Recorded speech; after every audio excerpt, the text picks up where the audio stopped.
here today, and this vision came to me when I was at Biola. I graduated in 2012, December, and I just knew I had to share it at either chapel or after dark. And it was something that was put on my heart by God, and there was always opportunities to do it, and it just was never working out. And so when they asked me to speak after I graduated, I was like, that's different. Okay, let's do it. So I was really excited because it was something I always felt like I was supposed to do.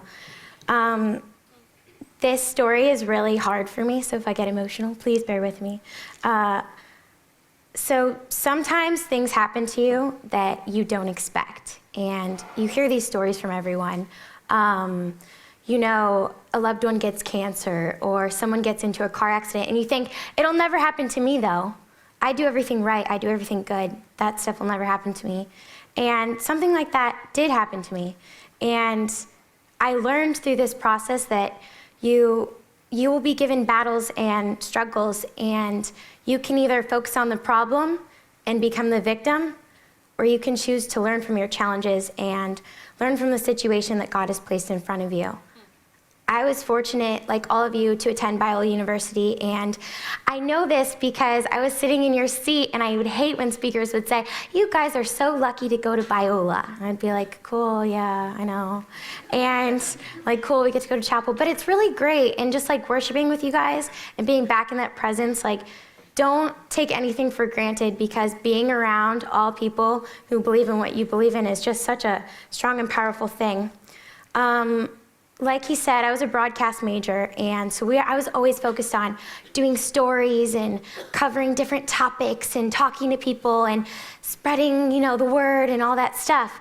And someone came up to me once and said, Ashley, you're so focused on changing the world that you're not focused on helping the people that are right in front of you.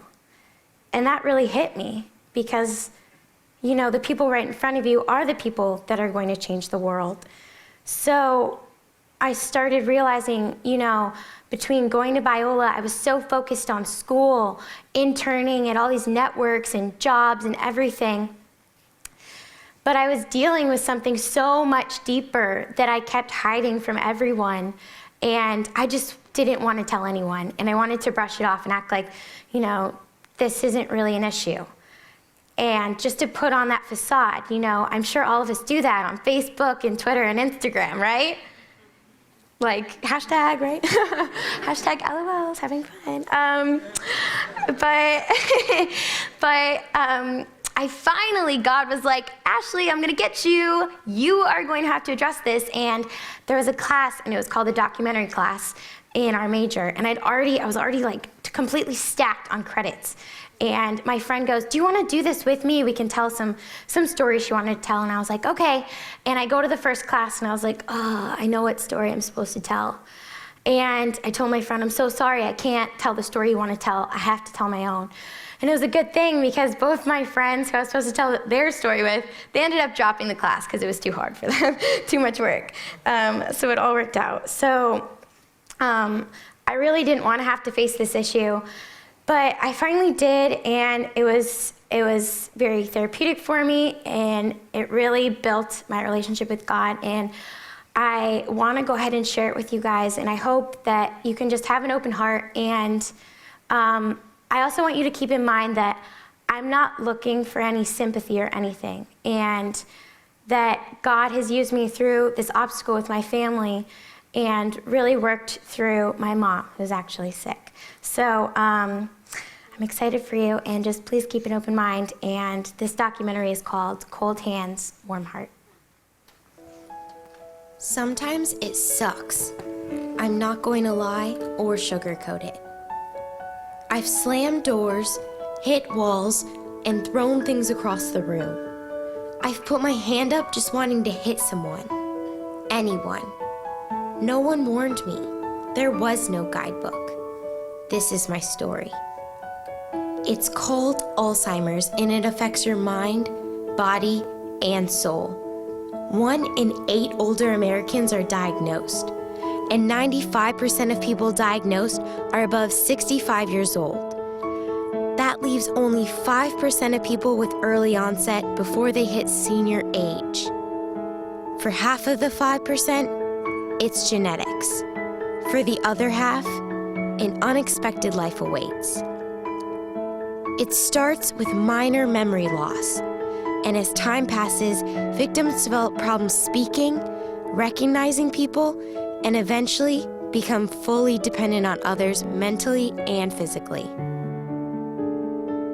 This is life as I now know it, after the diagnosis.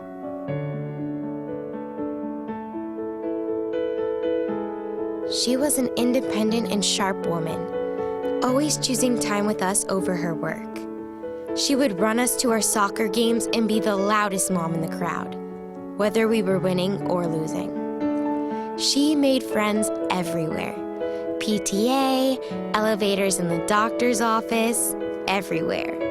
And she always brought her knitting. She knit for everyone and always gave people fancy scarves and baby blankets. And she loved Barbies. She taught us how to sew her own clothes and made matching ones for my dolls. She was my favorite homework distractor. She would always sneak me and my brother into the movies to see what she would call a double feature. Her tiny hands were always so cold, but she'd always say, "Cold hands, warm heart." Her and my dad were the dynamic duo. They were always so passionate and always dressing up for their little date nights. It was inspiring to see such a strong love. But when Dad was traveling for business, she had to be the mean one. We would throw tantrums and scream out for him. I could see her heart sink when she'd say, "You're gonna miss me someday." I never thought that moment would come so soon. At the time, I didn't understand what was happening. I was a senior in high school when all of a sudden the doctors started talking about the possibility of dementia. She started having problems with her memory, speech, and coordination, and lost her job. We knew something was off but didn't know how bad it would get. A year later, when my parents moved to Seattle, I came home on spring break to a mother who couldn't drive and no longer knitted. I spent the year with them and saw her get worse and worse. She started having problems with her keys, and in just months, she couldn't leave the house by herself. Her words continued to jumble, and it was harder and harder for me to understand. I cried myself to sleep most nights. My dad would spend hours trying to calm me down. I would yell in my prayers, "Why her, God? Why her?" I wanted to blame her even though I knew it wasn't right. She took care of me for 19 years, and now it was my turn. It came sooner than expected. I grew up faster than most, but God had been preparing my heart. 3 years after the diagnosis, by the time we moved to California, Mom could no longer be by herself. And soon, she was fully dependent on me and my dad. There were times when she would wander and try to talk to people, but they didn't have the patience to understand. Most of the time, they would just laugh. I wanted to yell at them, "Have a heart, it's not her fault." She would just respond with a smile and a laugh. I could see it take a beating on my dad, but he tried to never show it. I started to learn that this disease doesn't affect one person, it affects the whole family. And to all of the caregivers out there, you are not alone. Every day is a challenge. Most things make me sad. I want to share my world with her. I want her to know that I love her. A disease does not define a person. Those affected by Alzheimer's are still beautiful people in our world in the fight for their lives. My mom was always the most generous, loving, and selfless woman I had ever met. And although the dynamic of our relationship has changed, she still continues to teach me every day. She's taught me to cherish the moment because it's all we really have, and to love more than I ever knew I could. I now feel a duty to love and a duty to protect. This has taught me that life will throw you curveballs. You can choose to fight or you can choose to love. You can choose to deny, or you can choose to protect. My mom may have Alzheimer's disease, but when she looks at me with her sparkling eyes, she's not a patient. She's just my mom. And I hear her voice echoing, cold hands, warm heart. Everyone thinks people like my mom don't make sense. But maybe we're the ones who don't make sense. Maybe we're the ones who need to listen.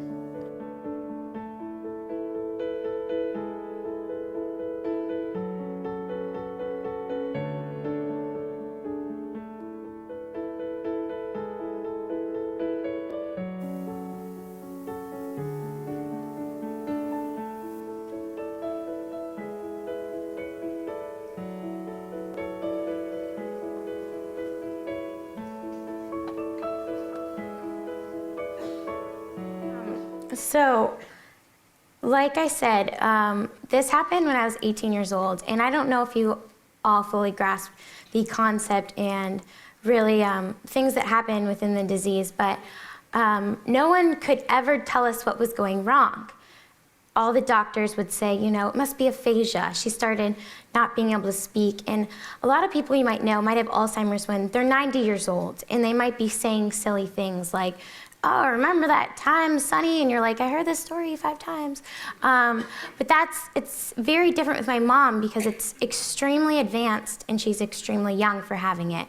And she's to the point where you can't really, you can talk to her, but she's not going to respond back the way you think. She might laugh or she might sing a little song. She likes doing dances and going up to people going like, and I'm like, oh, sorry, it's all good. Or she'll start like joining people's conversation and talking to the movie theater. That's always the best. She was like talking to Jennifer Aniston.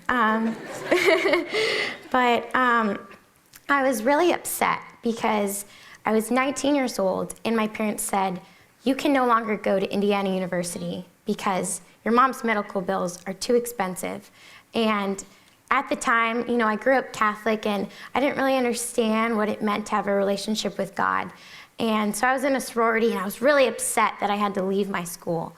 And when I had to move to Seattle with them and just see her not being able to do things, I was like, Dad, why can't Mom work? Why isn't she working? And I was a person that always had to be in control and I wanted to have that perfect life. And it was just upsetting to me. I was like, well, if you can't work, then why don't you volunteer somewhere? And you have to understand that no one diagnosed her at this point. They were just saying, you know, we don't really know what's going on. So I was mad. I was like, don't waste your life, be doing something. And the point where she started fumbling with her keys was the point where I was like, whoa, something is off and she can't control it.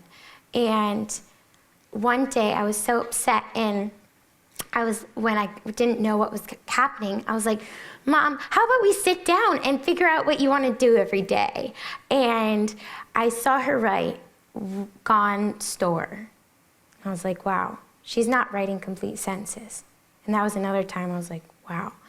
And you start to learn, you know, this isn't her fault, so stop blaming her. And I was so mad because I was like, I'm 19. If I wanted a child, I would have had a child. And now I have to be a parent to my mom? That's not fair, God. Why are you doing this to me? And I would get so crazy. I would dress in all black and I would slam my doors and I would play the fray, You Found Me. You guys ever? Yeah, I was like, you found me! My head's like, what's wrong? I'm like, I'm fine! And, yeah, right? I was not fine. Obviously. And I was just like, why did this one have to happen to me? Why did you bring me to Seattle, God? Like, what is going on? And one day, I looked up the City Church, and I don't know if any of you all are Seattleites, but the City Church is where it's at. And I was just like, I'm just gonna go to this church because, I don't know, maybe I'll make friends. And I ended up, I think, getting fully saved at the City Church and really understanding what it was like to have a relationship with God and really understanding the character of God. As it so happened, the people that had gone to Indiana University with me were in Seattle at the time and had introduced me to Biola students in Seattle. And they said, you have to come to Biola. And I just looked it up and I was like, okay, I'm supposed to go. And I knew nothing about Biola. I was just like, okay, I'm supposed to go. And my mom kept getting more and more sick. And so when I went to Biola, I was still in that mindset like, yes, I get to get away from all of this. Like, hooray, I get to focus on me. And my dad would always, call in and be like, like it's getting worse and worse. And luckily, my dad wanted to keep at least some of our family together who lived on the West Coast and was able to transfer down here. And so I went to Biola and it started getting worse and worse. And when I say that, I mean she started having seizures. And seizures for any normal person, you think, okay, they have a seizure and then they wake up and then they're fine. But when you mix seizures with Alzheimer's, it can be deathly. So we started realizing we can't leave mom alone. She can never be alone. And you'd say, okay, why don't you just put her in an assisted living kind of place? She's 52 years old at this point. You're gonna put her in an assisted living? And a lot of those places are extremely expensive. So my dad would try to work out of the house, working from his company, and I would get random calls while I was at Biola saying, can you come watch mom? Can you come watch mom? I was like, oh, and sometimes I would even have to leave class to go up to LA to watch my mom. And one day I get a call from my dad, and he was bawling. My dad never cries. He goes, your mom just had a seizure. She's in the hospital. Like, I could tell he was worried that she, was gonna die. And I was really, really scared. And I went to the doctor, and luckily, she was okay. And when I say okay, she wasn't dying. But it was at that moment that I was also making this documentary. So putting it all together was really difficult and challenging because I was actually living it. And I was trying to go through those 7 stages of grief. I don't know if you've ever heard of them. It's like anger, frustration, depression, happiness, and hope. And I was like, I just want to skip to the happiness and hope.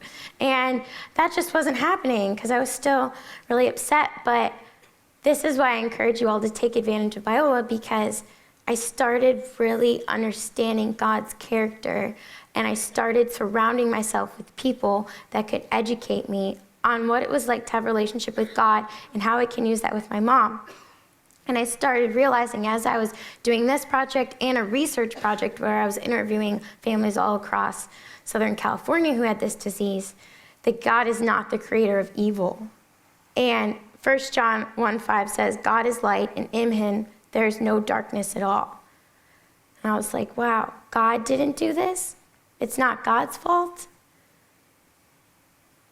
And I know some people say, you know what, bad things happen so that you can overcome them. I really don't think that's how it works. I don't think God goes, here's a problem. I just think bad things happen to good people sometimes. Like we learn, we're all fallen, and that's just what happens. But God can always use us through it and be a tool of ministry, and that's what was happening with us. Instead of trying to look at my mom and tell her what she should be, I started taking her for who she was. Okay, so I couldn't have in-depth conversations with her about boys or whatever. That probably wouldn't go over well anyway. But I could do other things, and I started to realize, music is a really big thing. And I started to sing songs, and we have this weird little language now where we're able to talk to each other and understand each other, and everyone who sees us is like, you guys are so weird. But because I'm like, come here, little bear. And it's really weird, I don't even know. But my heart started to change because God started to open my heart and say, this isn't a problem, Ashley. This is a blessing. And my mom was showing me how to love, how to not set standards on people that you think they have to live up to in order for you to love them.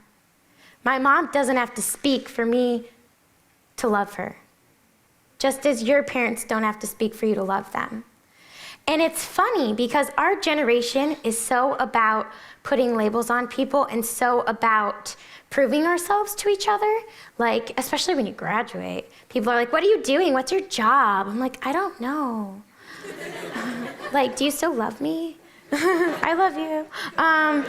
But seriously, and I started to learn, we shouldn't love people based on their jobs. We shouldn't hold other people higher based on what they can do. And we're always striving to be perfect. We look up to these celebrities. We look up to the athletes, the perfect, physicality and the perfect mentality. And I realized my mom doesn't have either of those things. But she's still teaching me every day I'm with her. And every time I get mad at my mom, you know what she'd do? She'd fight back. I'm kidding, she wouldn't. She'd punch me, no. She would just brush it off and she'd be like, I'm like, why are you happy? Be mad at me. And I started to realize, why am I holding grudges against all these people when nothing's really bad in my life, really? And my mom's going through so much and she never holds grudges. Why am I always on my cell phone trying to prove a point or trying to create like a facade when my mom is strictly living in the moment, because that's all she has. And that's all of us have, really. We just don't realize it. We just don't see it because we think our lives are going to go on for so long, when really Alzheimer's, as you've learned, can hit anyone at any time. As I started to research, I learned so much, and I got to hang out with these families, and there were families where people were getting Alzheimer's at 30 years old. And there's no cause, really. They haven't really found that yet. So I learned, we can't take our days for granted. We can't treat people like they're objects that we just want to soak things out of, because we can get so much out of people who on the outside seem like they have nothing to give. And I just realized, what can we be doing? And I started to see things that my mom could do. And boy, that girl loves to walk. And I don't know if y'all are athletic, but we are in our 18 to 20s, so we should be exercising every day while we can. Use what you can. She loves to walk. That's one thing that no one will ever take away from her. And I was going to do this walk for Alzheimer's, a 5K. And I was like, you know what? Maybe I'll bring my mom. Maybe she'll walk a block. And I bring her, and I have Beyonce, Destiny's Child, I'm a survivor. And I'm like, yeah, survivor. And my mom walked the entire 5K, 3.2 miles. I don't know if you saw her condition, but she's not there mentally. And she can't do many things physically. But she walked 3.2 miles.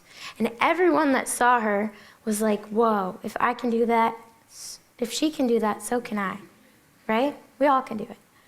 And I just started to see, yeah, my mom can't do the ordinary things that moms can do, but she can still do a lot, and she can still love me. I always like to say to her, Mom, I love you, right? She'd be like, huh? I love you, right? Yeah. I'm like, good. And I just want to leave you with a few points. Like someone had told me originally, that I was always trying to change the world and not looking around at the people right around me. You're at Biola University. More than likely, there's someone sitting to the left and right of you who care a lot about people.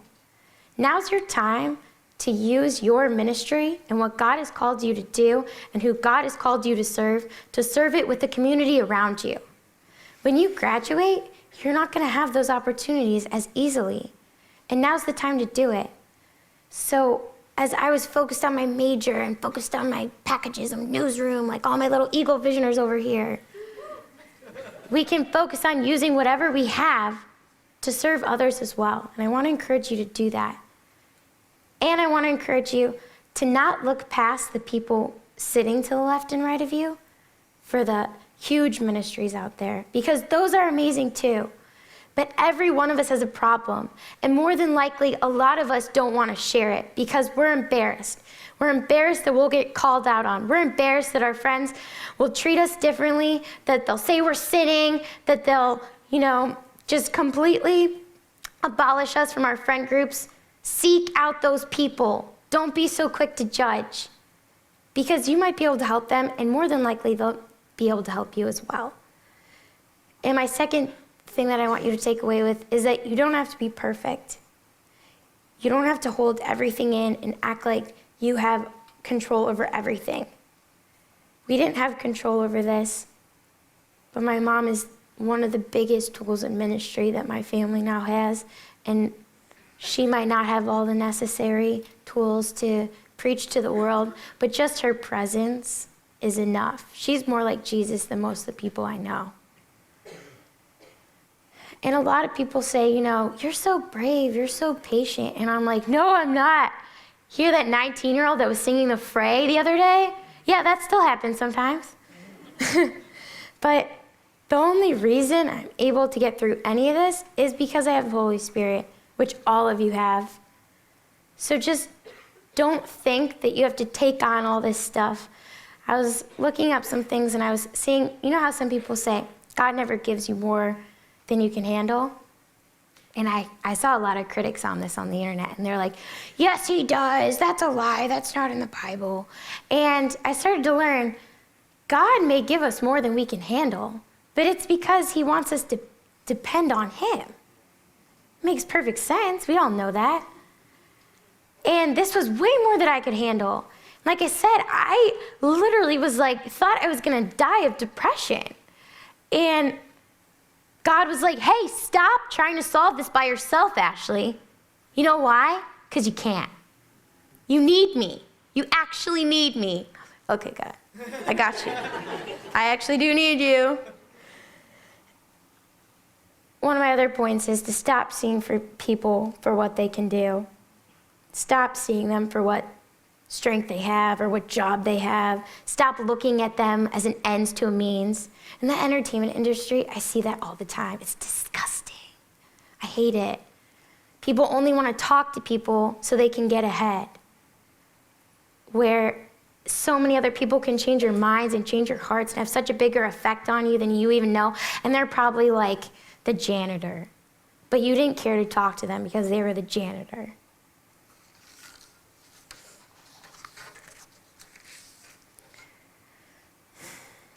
Victims of Alzheimer's may not be able to talk like you or everyone else.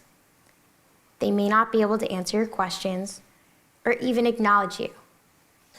Their communication skills are completely gone, but their spirit's still there.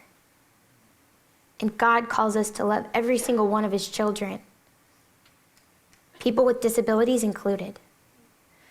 When you see someone with a disability, I know it's a little awkward because you don't know what to say.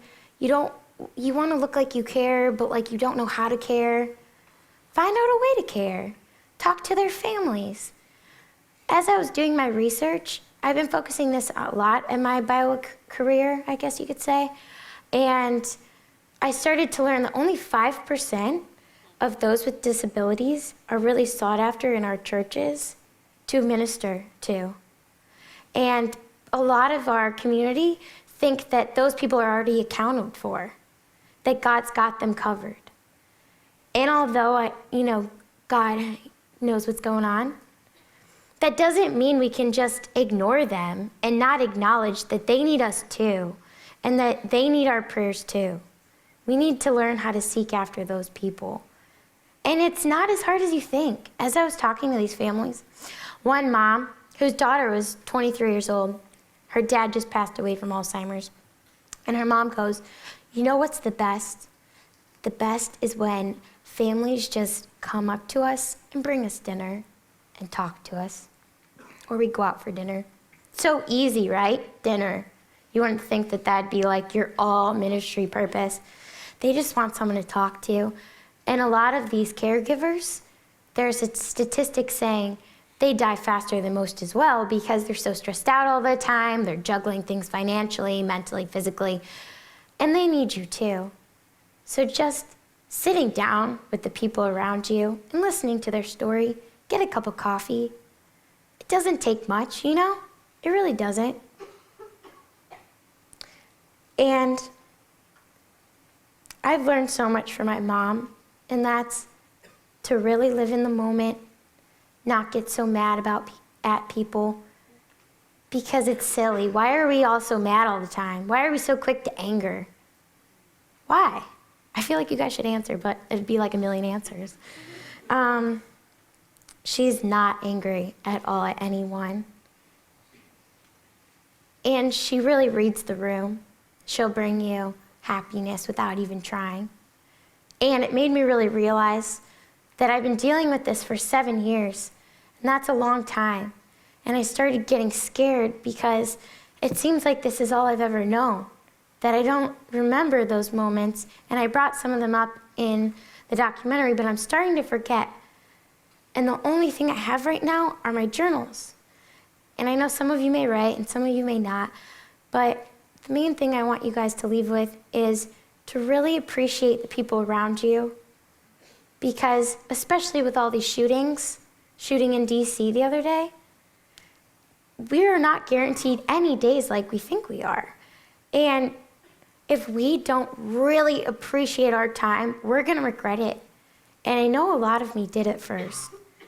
I was so focused on my friends and having fun in high school and college that I wasn't really focused on my family. And now I'm like, what are you doing, Dad? How are you? What's going on? Brandon, how can I pray for you? Like, I love my family. And I'm so glad that through this, our family has gotten so much closer. And I just really want to encourage you to really love on the people around you, to really seek after your family, even if it's hard. Maybe you guys are dealing through something. Your family's always going to be there for you. So just reach out to them. And I want you, if you can, to go home tonight and write a letter to your mom. Your mom especially. Just tell her how much you love her, and tell her some of your memories that you're making at Biola and some of the memories that you made with her as a child. She is going to cry. She is gonna call you and send you the biggest package in the mail. I'm not even kidding. So it's more of your benefit than hers. No, I'm kidding. But honestly, because moms have such a special place in my heart now. Dads are awesome and they're the leaders and stuff, but moms embrace you and love you and cook you dinners. And that's just something that you're not gonna find often. And like I said, it might be taken away sooner than you think. So I hope you can write a letter to your mom tonight if you feel like it. Don't send her a text. Get that pen out and write her a letter. And just appreciate the people around you.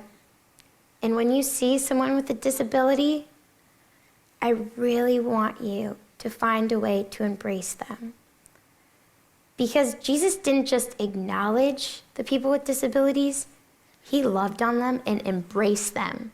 He called them each by name and found a way to talk to them and to heal them. And I know we don't have healing powers, but we have a way to reach people and talk to people, and they might not talk back. My mom doesn't talk back. I still tell her about my day, and they love it. They seriously love it. So just don't ignore the people with disabilities in your church or in your school, and try to find a way to seek them out somehow, even if it's a little scary. Everyone has a story, but it's up to you to listen. Thanks for having me. We hope you enjoyed this message. Biola University offers a variety of biblically centered degree programs, ranging from business to ministry to the arts and sciences. Learn more at biola.edu.